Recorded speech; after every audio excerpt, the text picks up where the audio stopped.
Pernah tak anda rasa pelik? Angka-angka rasmi kata inflasi negara kita stabil, tapi bila kita tengok dompet sendiri, rasa macam makin terhimpit. Kenapa ya? Dalam perkongsian kali ni, jom kita rungkaikan sama-sama misteri ni. Inilah soalan utamanya kan. Kenapa wujud perbezaan yang begitu ketara antara apa yang data tunjukkan dengan apa yang kita betul-betul rasa setiap kali berbelanja? Mari kita siasat. Okey, untuk faham apa sebenarnya yang berlaku, kita kena mulakan dengan data rasmi dulu. Apa cerita di sebalik statistik ni? Inilah dia nombor yang selalu kita dengar, 1.5%. Kalau tengok atas kertas, nombor ni nampak sangat bagus, rendah, stabil, macam memberi gambaran yang ekonomi kita sihat dan kenaikan harga barang tu terkawal. Dan angka 1.5% ni bukanlah satu kejutan. Kalau kita tengok trend sepanjang tahun lepas, kadar inflasi rasmi ni memang konsisten, malah ada penurunan. Jadi, kalau kita tengok dari sudut pandang ekonomi makro, ceritanya nampak agak positif. Sekarang, jom kita letak tepi dulu data-data rasmi tu. Kita tengok pula realiti sebenar, realiti yang kita semua hadap setiap hari. Sebab cerita dari poket rakyat ni bunyinya lain sikit. Dekat sinilah kita mula nampak percanggahan yang ketara. Pengalaman kita masa tolak troli kat pasar raya atau beli barang kat kedai runcit, ceritanya memang jauh beza. Ia adalah kisah tentang harga barang yang rasa makin naik. Cuba tengok senarai ni. Ini bukan angka-angka kecil. Harga kubis naik lebih 14%. Air mineral pun hampir sama. Barang-barang asas macam ubat demam, shampoo, lampen bayi, semuanya naik dengan mendadak. Inilah inflasi sebenar yang dirasai oleh setiap isi rumah. Dan petikan ni memang merumuskan segalanya. Makan perlu setiap hari, dapur tak boleh tunggu, kan? Kita mungkin boleh tangguh beli baju baru atau rancangan bercuti, tapi bab makan, ia satu kemestian. Inilah tekanan sebenar yang dihadapi rakyat. Jadi, macam mana boleh wujud dua cerita yang berbeza ni? Satu cerita dari data, satu lagi dari realiti.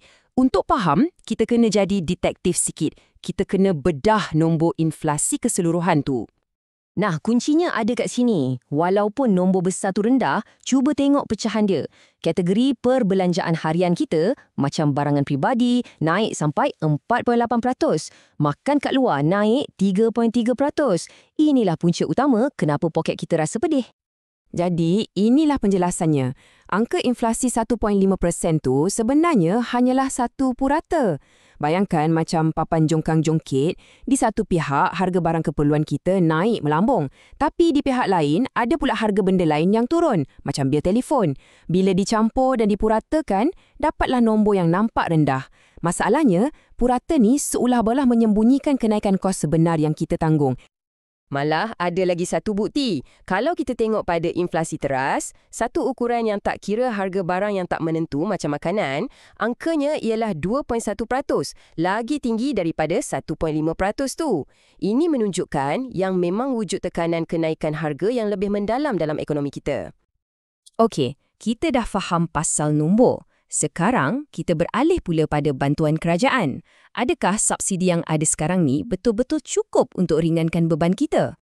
Isunya macam ni. Ada perbezaan yang ketara antara harga barang bersubsidi dengan harga sebenar di pasaran. Bila barang subsidi susah nak dapat, kita ada pilihan ke? Tak ada kan? Mau tak mau, kita terpaksa beli pada harga pasaran yang lebih tinggi. Program bantuan macam MyKasih tu memang ada, tapi ia ada cabaran tersendiri. Kadang-kadang, terutamanya kat luar bandar, susah nak cari kedai yang terlibat. Lagi satu, jumlah bantuan yang diberi tu mungkin tak cukup nak tampung sepenuhnya perbezaan harga barang yang makin besar. Dan petikan ni memang tepat sekali.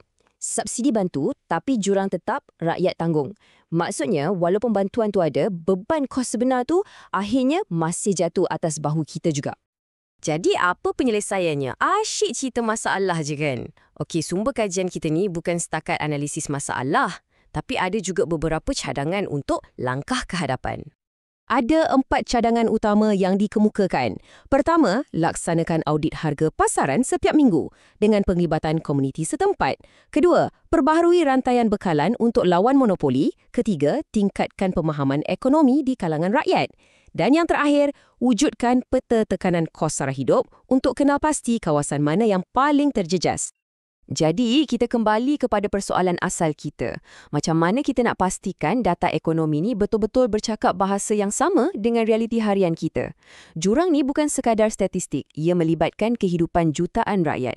Dan untuk merapatkan jurang antara data dan realiti ni, itulah cabaran besar yang perlu kita hadapi bersama.